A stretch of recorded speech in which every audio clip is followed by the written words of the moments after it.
it's time for Global Insight, where we speak to experts from around the world on issues making headlines. Now, semiconductors are the vital core of any electronic device, from toothbrushes and smartphones to driverless cars and military planes. South Korean and Taiwanese companies Samsung and TSMC currently dominate chip production, accounting for over 70% of world manufacturing.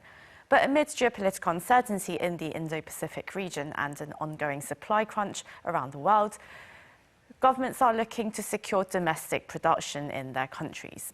Now, this means massive budgets to build new plants, R&D to develop cutting-edge technology, and schemes to train and employ many, many new workers. Now, to discuss all these developments, today we are joined by Chris Camacho, President and CEO of the Greater Phoenix Economic Council, and Professor Sooyoung of Chung-Ang University in Seoul. Very warm welcome to you both. Thank you for joining us today. And, well, starting with you, Mr. Camacho, now you're leading this semiconductor business investment in the state of Arizona, really. And what makes Arizona the place to build America's semiconductor hub over other candidate sites such as the state of Texas? Sure. Well, we've had a long-standing history in the semiconductor microelectronics sector, and specifically dating back to 1949 when Motorola was building the first radio transistor here in the Metro Phoenix market. Since that time, we've seen now 100,000 people employed by companies that work within the semiconductor sector. So the entirety of the supply chain is shifting to this region, and whereas we're seeing companies like Taiwan Semiconductor and Intel together investing over $30 billion of new next generation level investment.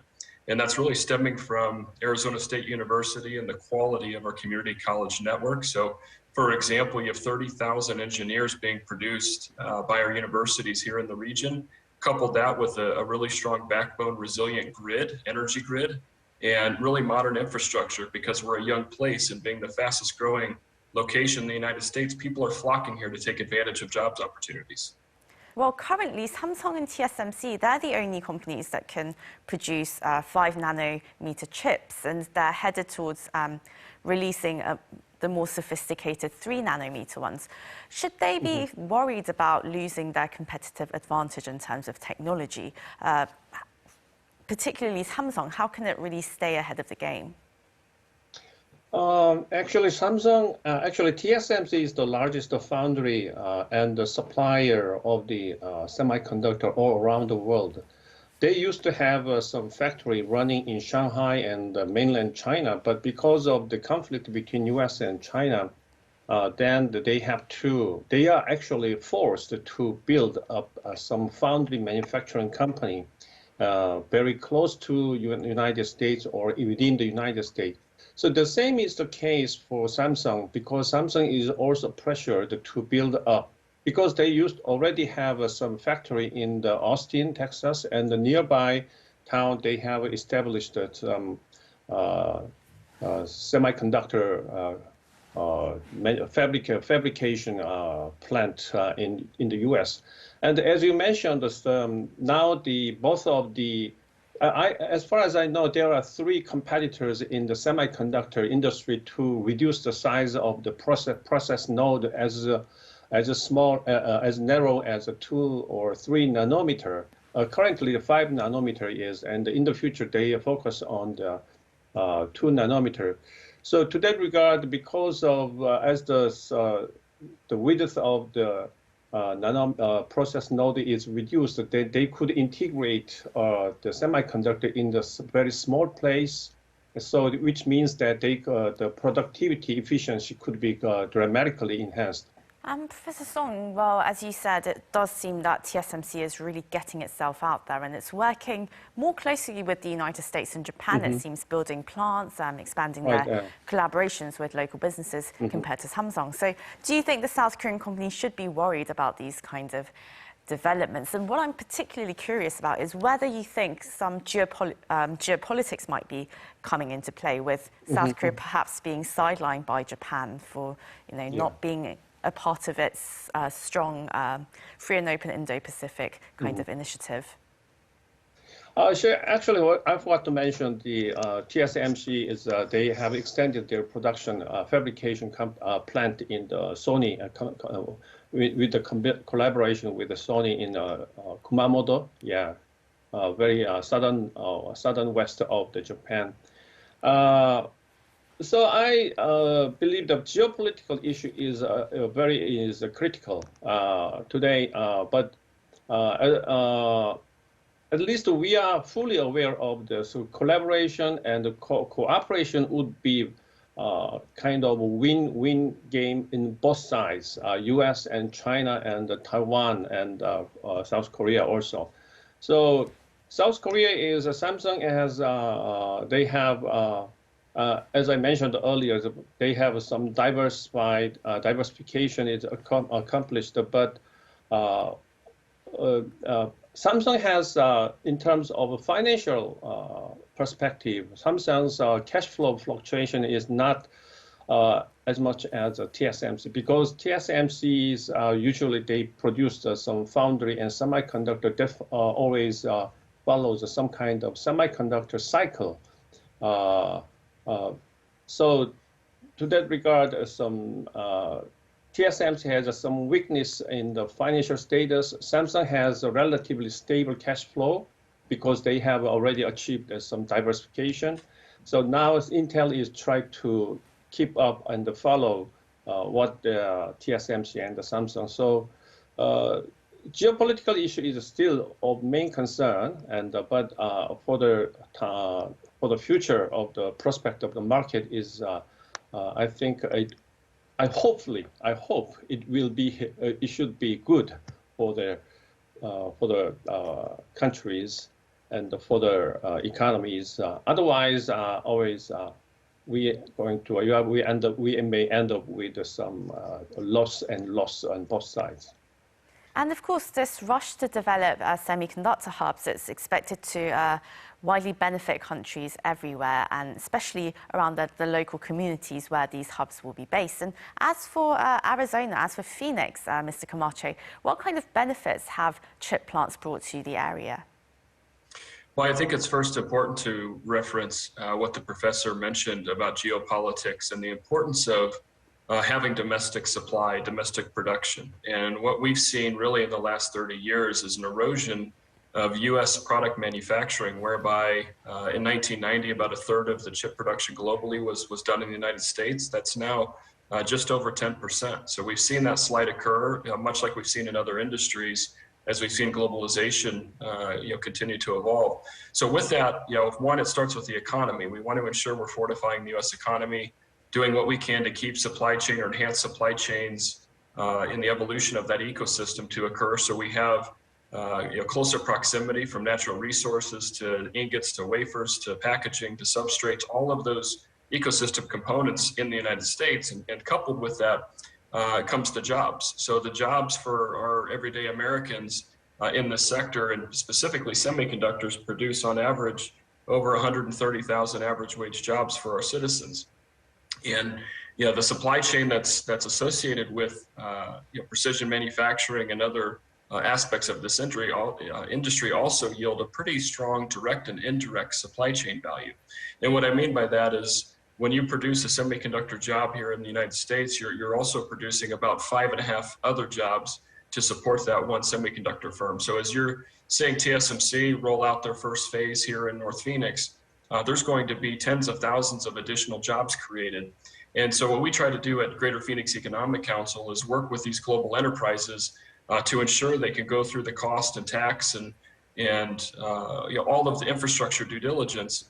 And at the end of the day, this is about growing a vibrant, healthy economy. And I think it goes without saying, but the United States under President Biden is in a position to further this effort with the CHIPS Act. And we're seeing also now the EU advance the CHIPS Act as well. So we're seeing a very competitive global front to try to induce the domestic manufacturing in this technology space. And one final thing I'll say is, if you look at what's occurred with the COVID-induced pandemic and the supply chain disruption, we were left caught with the realization that a lot of our product was being brought in from offshore, and particularly during the holiday season, where you had pretty dramatic demand for chip-enabled products, consumer products, you were seeing emptier shelves than you've ever seen before. So it's hitting your everyday consumer. But certainly the headline is about TSMC and Samsung and Intel and many of the other firms and companies like EMD and onsemi and many others here in Metro Phoenix continue to make major strategic investments.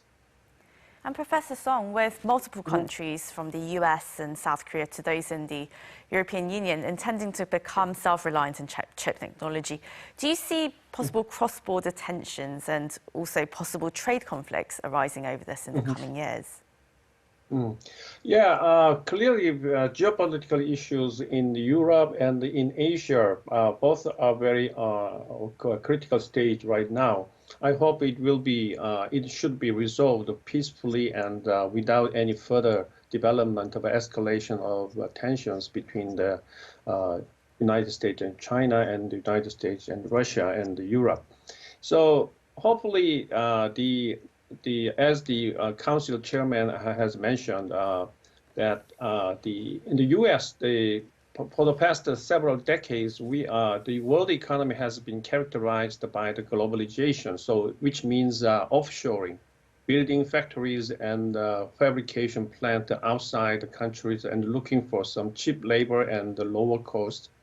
However, since 2019 and since the inauguration of the U.S. President Donald Trump, then the trend has been totally reversed. And then for the upcoming years, I expect the nearshoring or the onshoring of the plants in order to keep some stable supply chain to assure the supply of the important parts, and then the abrupt breakout of such as pandemic could disrupt the supply chain very vastly and could have a very negative impact on the economy. Mr. Camacho, now, in addition to economic benefits, there are also some concerns as well, particularly those related to the environment. Now, chip factories, they're known to swallow up around 20 million gallons of water and, of course, a huge amount of energy, which produces waste and some toxic chemicals, which can, of course, harm the environment. How are you going to deal with these kind of issues in your area?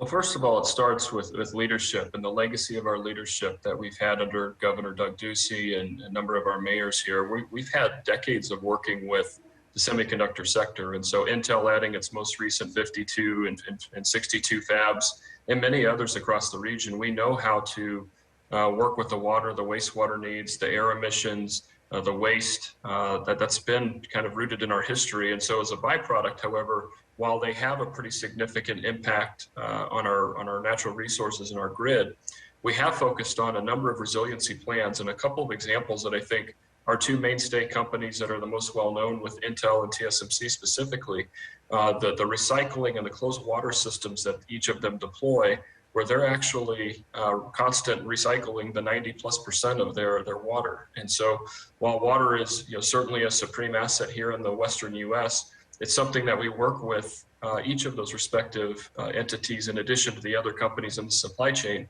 to ensure that we're being good stewards of this environment. And so both of those particular companies have had global accolades in building LEED certified facilities to, in many respects, being nationally acclaimed for their water and wastewater reuse plans.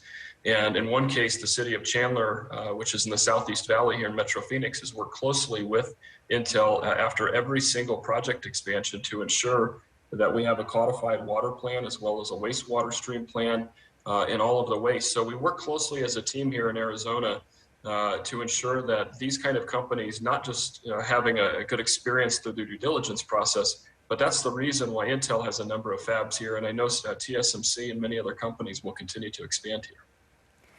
Professor Song, before we go, now South Korea is going to spend about $451 billion on domestic semiconductor production over the next decade. What do you make of this plan, and do you think it can really succeed over these competing initiatives that we're seeing around the world? Yeah, the South Korean government has a plan to make some progress and help the Samsung and other SK Hynix and those other companies to pursue so much deeper and more sophisticated R&D in the semiconductor industry, and because as long as the trend of automation and digitalization cannot be reversed without some serious war or some kind of conflict that ends up with war. Without such a threat, I think the market is expected to expand. So the demand for the semiconductor and is on the increasing trend. Therefore, that's why we have what is important is to increase the production efficiency of the fabrication plant of the semiconductor for Samsung. So I don't know, but maybe some even smaller than nanometer is angstrom. The unit of measure of width is angstrom. If that succeeds, and then we could have the production efficiency has been dramatically increased, and then we could have the application and usage of the semiconductor is going to be expanded further. So the prospect is still promising, I believe. I see. Well, that was Chris Camacho, President and CEO of Greater Phoenix Economic Council, and Professor Sooyoung of Chung-Ang University in Seoul. Thank you both so much for your time. Thank you.